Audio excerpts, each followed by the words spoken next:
Friends, आज start करने वाले हम लोग फाइनल अकाउंट के एडजस्टमेंट। हमने फाइनल अकाउंट का फॉर्मेट प्रोफॉर्मा देख लिया इसके पहले वाले वीडियो में। अब हम लोग स्टार्ट कर रहे हैं कि फाइनल अकाउंट में आने वाले एडजस्टमेंट। फाइनल अकाउंट में मेजॉरिटी 80-90% जो एडजस्टमेंट आ रहे हैं वो मैं यहाँ पे समझा दे रहा हूँ। लाइन वाइज मैंने लिखे हैं, मोस्ट ऑफ ऑल सभी एडजस्टमेंट इंक्लूड हो जाएंगे। तो एडजस्टमेंट नंबर फर्स्ट से स्टार्ट करते हैं।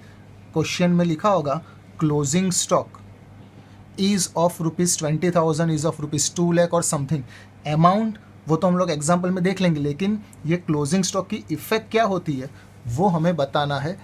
तो रूल्स याद क्या रखना है कि जितनी भी एडजस्टमेंट होती है उनकी एक इफेक्ट होती है डेबिट और एक इफेक्ट होती है क्रेडिट। तो डेबिट क्रेडिट, कुछ एडजस्टमेंट हम लोग डेबिट क्रेडिट के रूल के हिसाब से समझेंगे, कुछ एडजस्टमेंट मैं अपनी टेक्निक से समझाऊंगा, कुछ एडजस्टमेंट हम लोग डायरेक्ट समझेंगे और कुछ एडजस्टमेंट हम लोग एंट्री पर से समझेंगे। तो ये जो पहला एडजस्टमेंट है वो एंट्री की मदद से हमें सॉल्व करना है। क्लोजिंग स्टॉक जो होता है उसकी एंट्री होती है closing stock account debit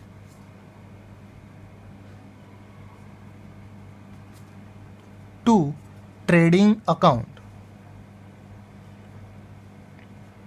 closing stock की एंट्री ये आती है। अब ये जो क्लोजिंग स्टॉक का पॉइंट है, अगर एडजस्टमेंट में दिया है तो कंपलसरी ये क्लोजिंग स्टॉक की दो इफेक्ट। सबसे पहले डेबिट, ये जो बैलेंस शीट हम लोग यहाँ पे बनाते हैं, बैलेंस शीट में इस साइड आता है लायबिलिटीज और इस साइड आती है एसेट्स। एसेट्स का मतलब होता है डेबिट और लायबिलिटीज का मतलब होता है क्रेडिट। बैलेंस शीट में उल्टा होता है, एसेट्स डेबिट, लायबिलिटीज क्रेडिट। तो क्लोजिंग स्टॉक की एक इफेक्ट डेबिट, बैलेंस शीट में डेबिट का मतलब एसेट साइड, तो एक इफेक्ट आती है एसेट साइड। और ये ट्रेडिंग अकाउंट क्रेडिट हो रहा है तो ट्रेडिंग अकाउंट में क्रेडिट साइड। यानी सबसे पहले हमें दो इफेक्ट मिल गई क्लोजिंग स्टॉक की, दो इफेक्ट। सबसे पहली इफेक्ट एसेट साइड और दूसरी इफेक्ट ट्रेडिंग अकाउंट में क्रेडिट साइड। यहाँ पे जो मैंने बनाया एरो मार्क वो दो इफेक्ट पास करने के लिए बनाया है कि क्लोजिंग स्टॉक आती है तो उसकी दो इफेक्ट कैसे पास करते हैं। तो एसेट साइड लिख डालने का क्लोजिंग स्टॉक और ट्रेडिंग अकाउंट में क्रेडिट साइड लिख डालेंगे। यह सबसे पहली एडजस्टमेंट। अब उसके बाद जो एडजस्टमेंट आ रही है वो मैं अपने कुछ टेक्निक से समझा रहा हूँ। फॉर एग्जाम्पल मैं यहाँ पे बना देता हूँ बैलेंस शीट,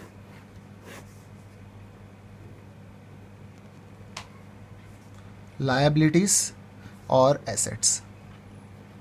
डेबिट क्रेडिट के रूल के हिसाब से भी समझ सकते हैं, एंट्री के हिसाब से भी समझ सकते हैं, लेकिन कुछ एडजस्टमेंट ऐसे आएंगे जो मैं अपनी टेक्निक से बताऊंगा। उसमें से ये एक टेक्निक कि अगर एसेट साइड मैं कोई भी चीज़ प्लस करता हूँ या तो एसेट साइड कोई भी चीज़ माइनस करता हूँ, या तो लायबिलिटीज़ में कोई भी चीज़ प्लस करूँ या तो लायबिलिटीज़ में कोई भी चीज़ माइनस करूँ, तो इसकी दूसरी इफेक्ट हमें याद क्या रखना है कि यहाँ पे मैं बनाता हूँ छोटा सा ट्रेडिंग अकाउंट और प्रॉफिट एंड लॉस अकाउंट। तो एसेट साइड अगर कभी भी हम लोग कोई भी चीज़ प्लस करते हैं तो प्लस करते हैं तो सेम साइड, प्लस करो तो सेम साइड, माइनस करो तो ऑपोजिट साइड। ये टेक्निक याद रखनी, इससे 70-80% हमारे एडजस्टमेंट सॉल्व हो जाएंगे। जैसे कि मैंने यहाँ पे प्लस किया, एसेट्स में मैं कोई भी चीज़ प्लस करता हूँ तो उसकी दूसरी इफेक्ट सेम साइड, यानी प्रॉफिट एंड लॉस अकाउंट में क्रेडिट साइड आता है या तो ट्रेडिंग अकाउंट में क्रेडिट साइड। अगर मैं कोई भी चीज़ एसेट्स में से माइनस करता हूँ तो उसकी दूसरी इफेक्ट ऑपोजिट साइड, या तो ट्रेडिंग अकाउंट में डेबिट साइड या तो फिर प्रॉफिट एंड लॉस अकाउंट में डेबिट साइड। वैसे लायबिलिटीज़, अगर लायबिलिटीज़ में मैं कोई भी चीज़ प्लस करूँ तो उसकी दूसरी इफेक्ट सेम साइड, यानी प्रॉफिट एंड लॉस में डेबिट साइड या तो ट्रेडिंग अकाउंट में डेबिट साइड। और अगर कोई भी नाम में माइनस करता हूँ, कोई भी अकाउंट में माइनस करूँ तो उसकी दूसरी इफेक्ट ऑपोजिट साइड, या तो प्रॉफिट एंड लॉस में क्रेडिट साइड या तो ट्रेडिंग अकाउंट में क्रेडिट साइड। ये जो टेक्निक है, प्लस करे तो सेम साइड, माइनस करे तो ऑपोजिट साइड, इससे 70-80% हमारे एग्जाम्पल सॉल्व हो जाएंगे। तो इससे रिलेटेड 4 to 5 एडजस्टमेंट मैंने समझा है, वो हम लोग समझते हैं।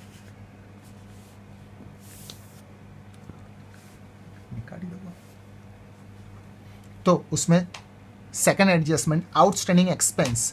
ऐसे एक्सपेंसेस जो पे करने बाकी है उसको हम लोग कहते हैं outstanding expense. Unpaid expense, outstanding expense, payable expense, ये सबका मतलब सेम होता है। फॉर एग्जांपल यहाँ पे मैं रफ बताऊंगा और उसकी 2 इफेक्ट यहाँ पे हम लोग पास करेंगे। हमें सिर्फ ये 2 इफेक्ट याद रखनी है। ये 2 इफेक्ट कैसे पास होती है वो मैं यहाँ पे रफली बताता हूँ। फॉर एग्जांपल ऐसे एक्सपेंस, कुछ एक्सपेंस ऐसे होते हैं कि जो ट्रेडिंग अकाउंट में आते हैं। तो पहले हम लोग ट्रेडिंग अकाउंट एक बना देते हैं। तो ट्रेडिंग अकाउंट में फॉर एग्जाम्पल मैं यहाँ पे लिखता हूँ टू वेजिस 5000, यानी वेजिस हमें दे दिया है 5000। फिर एडजस्टमेंट में लिखा होगा कि outstanding wages ₹2000।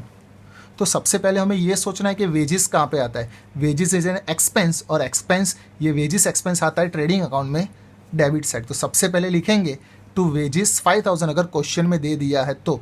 For example question में यहाँ पे ऐसे वेजिस दे दिया है, ट्रायल बैलेंस हमें दे दिया है, ट्रायल बैलेंस में वेजिस 5000 दे दिया है। फिर नीचे एडजस्टमेंट में कहा है कि आउटस्टैंडिंग वेजिस 2000। तो वेजिस सबसे पहले 5000 ट्रेडिंग अकाउंट में डेबिट साइड लिखेंगे।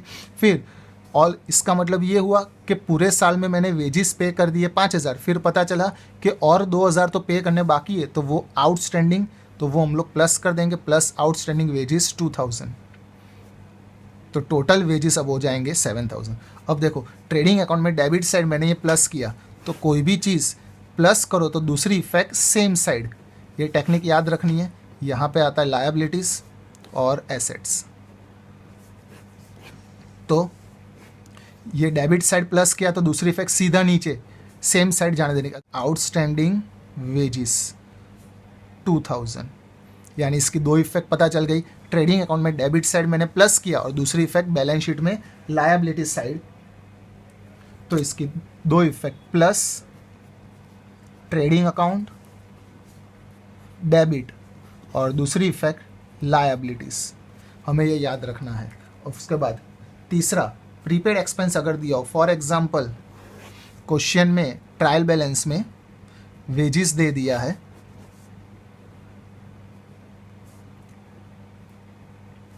5000 और फिर एडजस्टमेंट में हमें लिख के दे दिया है कि प्रीपेड वेजिस ₹1000। तो सबसे पहले ये देखना है कि वेजिस कहाँ पे आता है। वेजिस आता है ट्रेडिंग अकाउंट में। तो ट्रेडिंग अकाउंट में डेबिट साइड हम लोग लिखेंगे टू वेजिस, जो क्वेश्चन में हमें दे दिया है 5000। आउटस्टैंडिंग का मतलब होता है जो पे करना बाकी है। प्रीपेड का मतलब होता है जो पहले से पे कर दिया है। जो पे करना बाकी है तो उसको प्लस करेंगे, और जो पहले से पे कर दिया तो उसको हम लोग कर देंगे माइनस। तो प्रीपेड हम लोग माइनस करेंगे, जिसको हम लोग कहते हैं paid in advance. Expenses paid in advance का हो या प्रीपेड एक्सपेंस का हो, मतलब सेम। तो वो प्रीपेड एक्सपेंस में यहाँ पे माइनस करता हूँ प्रीपेड वेजिस 1000, यानी 5000 मैंने पूरे साल में पे कर दिए थे। फिर पता चला कि 1000 मैंने ज़्यादा पे कर दिए थे, तो जो ज़्यादा पे किए थे उसको माइनस कर देंगे। प्लस किया था तो सेम साइड, अब माइनस किया है तो बैलेंस शीट में ऑपोजिट साइड लायबिलिटीज़ और एसेट्स।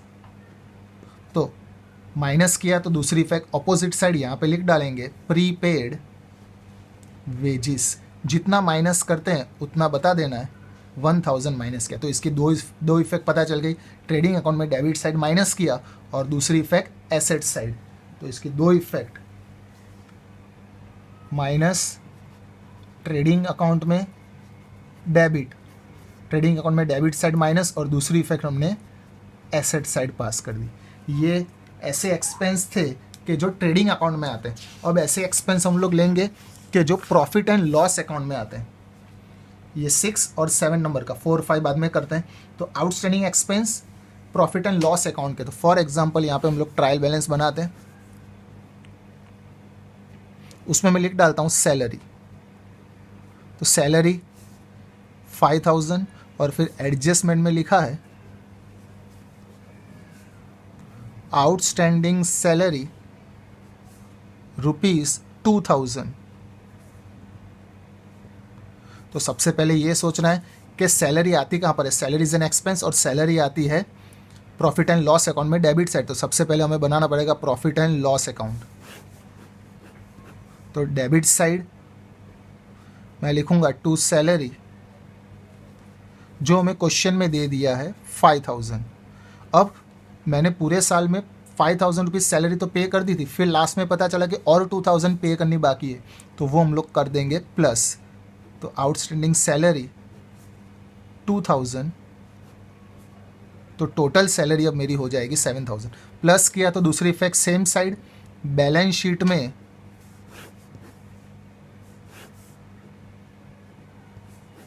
सेम साइड का हो तो लायबिलिटी साइड, तो लायबिलिटी साइड लिख डालेंगे, जितना प्लस किया उतना आउटस्टैंडिंग सैलरी 2,000। तो इसके भी दो इफेक्ट हमें पता चल गई कि प्रॉफिट एंड लॉस अकाउंट में डेबिट साइड प्लस, और दूसरी इफेक्ट लायबिलिटी साइड। तो आउटस्टैंडिंग एक्सपेंस अगर कोई P&L अकाउंट में आता है तो plus profit and loss account में डेबिट, और दूसरी इफेक्ट लायबिलिटीज। ये डायरेक्ट इफेक्ट मैं बता रहा हूँ, अगर किसी को डेबिट क्रेडिट के हिसाब से पास करना है तो यहाँ पे मैंने प्लस किया तो ये हुआ डेबिट, तो दूसरी इफेक्ट होगी क्रेडिट। लायबिलिटीज़ का मतलब होता है क्रेडिट, तो ये डेबिट क्रेडिट के रूल के हिसाब से भी हम लोग समझ सकते हैं।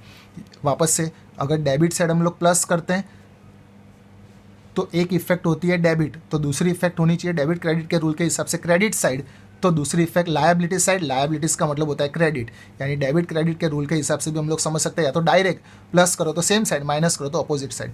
ये हमने प्लस वाला बताया।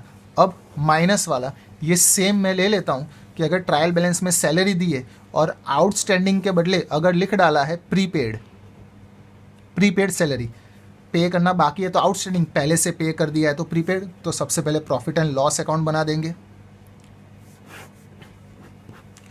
टू सैलरी डेबिट साइड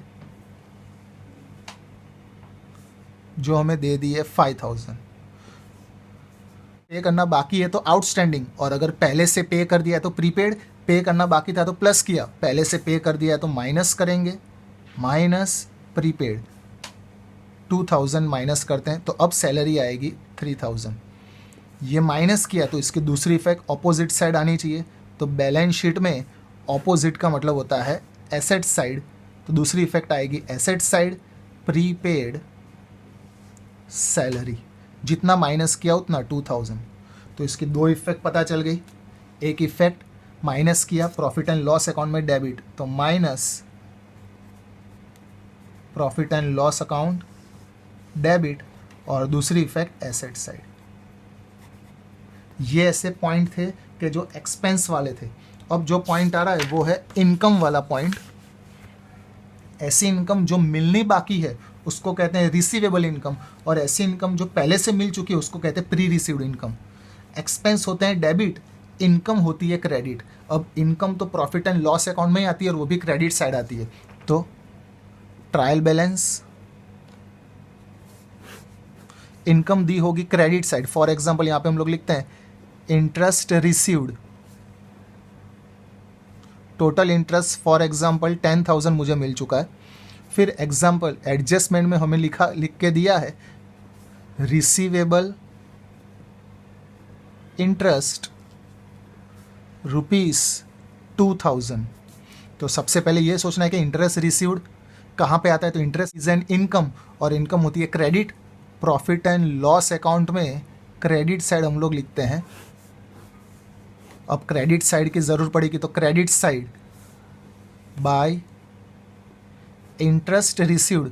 पूरे साल में टोटल मुझे इंटरेस्ट मिल गया 10,000, फिर पता चला कि और 2,000 मिलना बाकी है तो उसको प्लस कर देंगे, प्लस रिसीवेबल 2,000, तो टोटल हमारा इंटरेस्ट हो जाएगा 12,000। अब रूल्स वही, प्लस किया तो सेम साइड, दूसरी इफेक्ट बैलेंस शीट में सेम साइड का मतलब इस साइड आती है एसेट साइड, तो एसेट साइड दूसरी इफेक्ट आ जाएगी रिसीवेबल इंटरेस्ट, जितना प्लस किया है उतना 2,000। तो अगर इंटरेस्ट यानी इनकम मिलनी बाकी है तो इनकम में प्लस कर दो, और दूसरी इफेक्ट जितने भी रिसीवेबल होते हैं वो सब डेबिट होते हैं। अगर डेबिट क्रेडिट के रूल के हिसाब से समझे तो हमने यहाँ पे क्रेडिट साइड प्लस किया तो दूसरी इफेक्ट डेबिट साइड होनी चाहिए। एसेट्स का मतलब होता है डेबिट, इस तरीके से भी समझ सकते हैं। और जितने भी रिसीवेबल होते हैं वो सबके सब हमारे एसेट्स कहलाते हैं, तो इसके हिसाब से भी समझ सकते हो। तीसरी टेक्निक प्लस किया तो सेम साइड, यानी प्रॉफिट एंड लॉस अकाउंट में क्रेडिट साइड प्लस और दूसरा एसेट्स। तो इसके दो इफेक्ट, अगर रिसीवेबल इनकम हो तो plus profit and loss account में क्रेडिट, और दूसरी इफेक्ट एसेट्स। मिलना बाकी था तो हमने प्लस कर दिया। अब अगर पहले से मिल चुका है तो वो हम लोग कर देंगे माइनस। ये सेम पॉइंट ले लेते हैं। इंटरेस्ट रिसीव्ड टोटल हमारे पास था 10,000 और फिर एडजस्टमेंट में लिखा है कि प्री रिसीव्ड इंटरेस्ट, पहले से इंटरेस्ट मिल चुका है। Pre received interest ₹1,000। तो सबसे पहले profit and loss account, interest आता है प्रॉफिट एंड लॉस अकाउंट में क्रेडिट साइड। तो credit side by interest received जो हमें दे दिया है 10,000 और फिर 10,000 तो पूरे साल में मिल चुका था, फिर पता चला कि 1,000 पहले से मिल चुका है तो वो 1,000 हम लोग माइनस कर देंगे, माइनस प्री रिसीव्ड। मिलना बाकी हो तो प्लस, पहले से मिल चुका है तो माइनस 1,000 में करूँगा माइनस, तो अब आएगा टोटल 9,000। प्लस किया था तो सेम साइड, और अगर माइनस करते हो तो दूसरी इफेक्ट ऑपोजिट साइड। दूसरी इफेक्ट आएगी बैलेंस शीट में लायबिलिटी साइड। ये माइनस किया तो दूसरी effect liability side, pre received interest जितना हम लोग माइनस करते हैं उतना 1,000। तो इसकी दो इफेक्ट पता चल गई, प्रॉफिट एंड लॉस अकाउंट में क्रेडिट में माइनस और दूसरी effect liability side.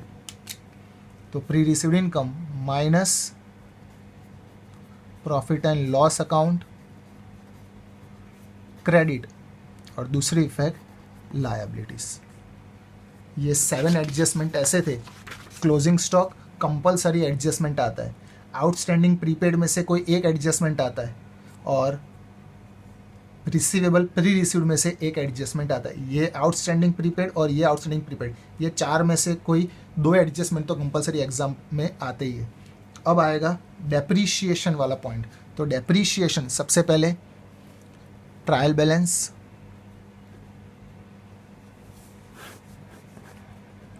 For example मैं लिखता हूँ यहाँ पे एक एसेट्स मशीन, तो मशीनरी 10,000 दे दिया है।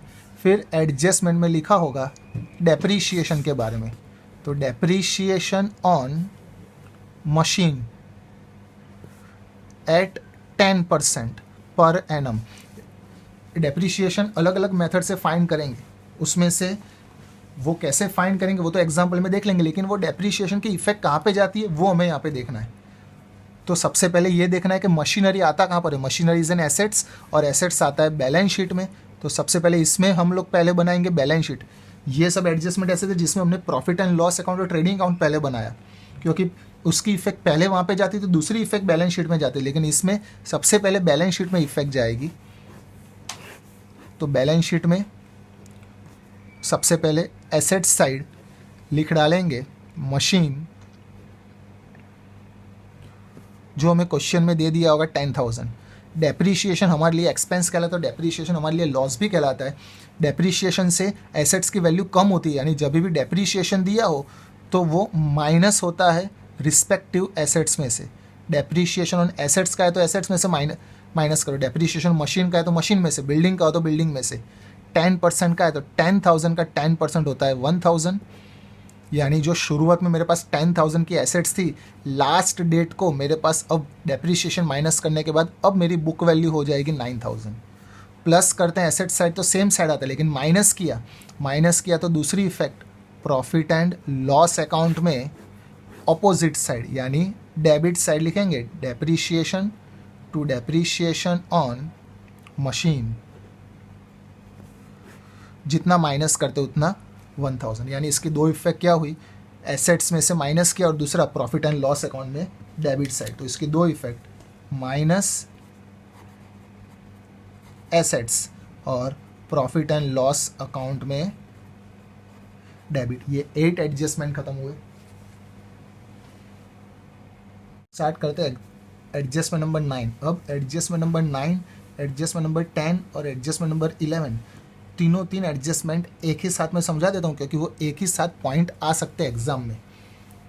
Bad debts written off, bad debts reserve to be maintain and discount reserve on debtors to be maintain. तो ये तीन एडजस्टमेंट की इफेक्ट एक ही जैसी होगी। किस तरीके से होगी मैं बताता हूँ। जो एडजस्टमेंट में जो बैड डेब्ट्स रिटर्न और डिस्काउंट रिजर्व दिया हो, वो हम लोग एज्यूम करेंगे कि वो हमारे पास दिया होता है, वो होता है न्यू। तो यहाँ पे मैं लिख डालता हूँ new, bad debts written of new, bad debts reserve new और डिस्काउंट रिजर्व भी न्यू। जो एडजस्टमेंट में दिया होता है वो होता है न्यू, और जो क्वेश्चन में यानी ट्रायल बैलेंस में दे दिया होता है वो होता है old. Bad debts old, bad debts reserve old. Discount old या न्यू नहीं होता, डिस्काउंट सिर्फ पूरे साल का जो होता है वही डिस्काउंट हमें ध्यान में लेना होता है, यानी डिस्काउंट ओल्ड और न्यू नहीं लेने का। Discount reserve on debtors old, यानी ट्रायल बैलेंस में बैड डेब्ट्स दिया हो ओल्ड, बैड डेब्ट्स रिजर्व दिया हो ओल्ड और डिस्काउंट रिजर्व दिया हो तो ओल्ड। और अगर यही तीन चीज़ एडजस्टमेंट में दी हो तो वो होती है हमारी न्यू। एडजस्टमेंट में फॉर एग्जांपल यहाँ पे लिखा है bad debts written off, bad debts reserve और डिस्काउंट रिजर्व, तो ये तीनों तीन होते हैं हमारे न्यू। ओल्ड और न्यू की टेक्निक से याद रखेंगे। तुम लोग ट्रायल बैलेंस और एडजस्टमेंट की टेक्निक से भी याद रख सकते हो। ओल्ड और न्यू की टेक्निक से जल्दी याद रह जाएगा। फॉर एग्जांपल बैड डेब्ट्स हमारा लॉस होता है 500 पूरे साल में लॉस हुआ, फिर बैड डेब्ट्स रिजर्व हमने रखा था 200, डिस्काउंट पूरे साल में हमने दिया है 1000, discount reserve on debtors, debtors पे हमने डिस्काउंट रिजर्व रखा है 300 और टोटल डेटर्स हमारे पास है 10,000। अगर ये पॉइंट सॉल्व करना है तो सबसे पहले हमें डेटर्स से स्टार्ट करना पड़ेगा। डेटर्स आते हैं एसेट साइड, तो एसेट साइड डेटर्स 10,000। अब टेक्निक से याद क्या रखना है कि जो ट्रायल बैलेंस में बैड डेब्ट्स रिजर्व और डिस्काउंट रिजर्व दिए होते हैं वो ओल्ड होते हैं, वो आते हैं direct profit and loss account में डेबिट साइड। लेकिन जो एडजस्टमेंट में दिए होते हैं, सिर्फ एडजस्टमेंट में ही दिए जाने वाले बैड डेब्ट्स रिजर्व और डिस्काउंट रिजर्व, वो डेटर्स में से ऑलवेज होते हैं माइनस। सबसे पहले माइनस होता है बैड डेब्ट्स, फिर माइनस होता है बैड डेब्ट्स रिजर्व, फिर अगर एडजस्टमेंट में दिया हो एग्जाम्पल में डिस्काउंट रिजर्व तो डिस्काउंट रिजर्व। इन शॉर्ट ये तीन में से कोई भी दिया हो वो डेटर्स में से ही माइनस होता है। सबसे पहले माइनस होता है बैड डेब्ट्स, तो हम लोग यहाँ पे लिखते हैं माइनस बैड डेब्ट्स 1000, यानी टोटल डेटर्स मेरे पास थे 10,000, उसमें से 1000 अब नहीं मिलने वाले, तो अब मेरे डेटर्स हो जाएंगे टोटल 9000 के। फिर बैड डेब्ट्स रिजर्व माइनस करने का, ये हुआ हमारा बैड डेब्ट्स न्यू। फिर बैड डेब्ट्स रिजर्व माइनस करेंगे, बैड डेब्ट्स रिजर्व, ये भी कहलाएगा न्यू। जो माइनस करने के बाद जो आंसर आता है उसका 10%, 9000 का 10% 900, तो अब बचेगा 8100। सबसे पहले माइनस किया बैड डेब्ट्स न्यू, फिर माइनस किया बैड डेब्ट्स रिजर्व न्यू, फिर अगर एडजस्टमेंट में दिया हो डिस्काउंट रिजर्व तो वो डिस्काउंट रिजर्व भी हमारे लिए कहलाता है new. Discount reserve on debtors, ये भी कहलाएगा न्यू। फिर जो आंसर आता है उसका परसेंटेज ले लेने का, तो 8100 का 5% लेंगे तो होगा 405।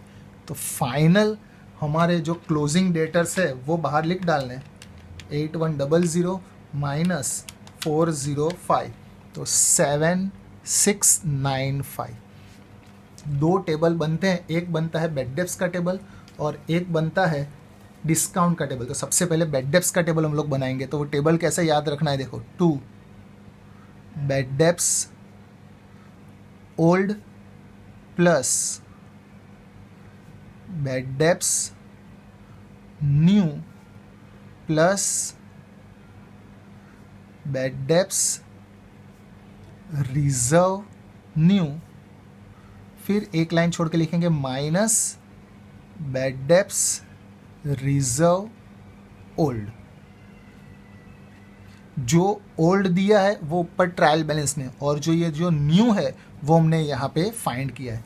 तो ये टेक्निक याद कैसे रखनी है, ONNO, O no, bad debts old plus bad debts new plus bad debts reserve new minus bad debts reserve old. इसको हम लोग कहते हैं बैड डेब्ट्स का टेबल, इसको कहते हैं डेटर्स का टेबल। सबसे पहले बैड डेब्ट्स ओल्ड 500, जो ट्रायल बैलेंस में दिया होता है ना उसकी एक ही इफेक्ट आती है, लेकिन जो एडजस्टमेंट में दिया होता है उसकी दो इफेक्ट। हम लोग ये 1000 की दो इफेक्ट पास करेंगे, ये हमारा बैड डेब्ट्स न्यू, ये रहा बैड डेब्ट्स न्यू 1000। फिर बैड डेब्ट्स रिजर्व न्यू 900, ये तीनों तीन को प्लस करेंगे तो 2400। फिर इसमें से माइनस कर देने का बैड डेब्ट्स रिजर्व ओल्ड 200।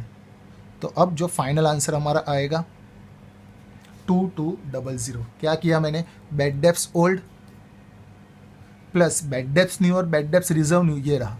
और minus bad debts reserve old ये रहा। यानी बैड डेब्ट्स की दो इफेक्ट पता चल गई, एक डेटर्स में से माइनस किया और दूसरा प्रॉफिट एंड लॉस में डेबिट। फिर बैड डेब्ट्स रिजर्व की दो इफेक्ट, डेटर्स में से माइनस, प्रॉफिट एंड लॉस में डेबिट। वैसे ही डिस्काउंट का टेबल बनेगा।